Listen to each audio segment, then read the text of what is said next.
Assalamu alaikum wa rahmatullahi ta'ala wa barakatuhu. Barkan ku da zuwa wannan channel namu mai tarin albarka na Hausa News. Muna muku barka da zuwa. Muna roƙon ku sannan da ku danna mana subscribe, sannan ku danna alamar kararrawa domin samun labaranmu da shirye-shiryenmu a kodayaushe da zarar mun ɗora. A yau mun zo muku da labarin rikici ya ɓalla tsakanin gwamnatin Kano da masarautar Kano da kuma Nasiru Ado Bayero. Sabon rikici ya kunnu a tsakanin gwamnatin Kano da sarkin bici Alhaji Nasiru Ado Bayero akan zargin ka karɓa daga gare ni kuma ka ci min duniya. Ina shirin Hausa suke cewa kana wa mutum ana zagon ƙasa kenan. Kamar yadda majiyoyi da dama suka gano Dabo FM ta rawaito cewa Nasiru Ado Bayero ya yarda da naɗin da aka yi masa a sarkin bici bisa dalilai masu yawa.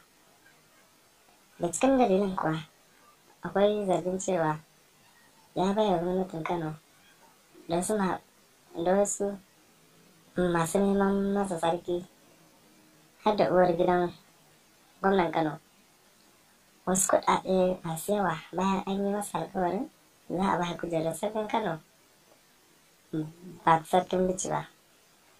Majiyar ta tabbatarwa da Dabo FM cewa sarkin bici Nasiru Ado Bayero ya yi kirarin cewa yana da shaidun dukkanin kuɗaɗen da ya biya domin sayan sarautar gidan Dabo. Halin yanzu dai yana shaidar cewa kada a biya shi kuɗinsa da ya kashe ko kuma a mayar masa da sarkin Kano Aminu Ado Bayero bici shi kuma ya kuma masarautar Kano wato masarautar Dabo. Haka zalika mijiyar ta tabbatar da Dabo FM cewa akwai wasu hirye-hirye da masarautar Kano take yi na tuɓe rawanin wasu hakimai da wasu mukamai ciki kuwa har da wazirin Kano.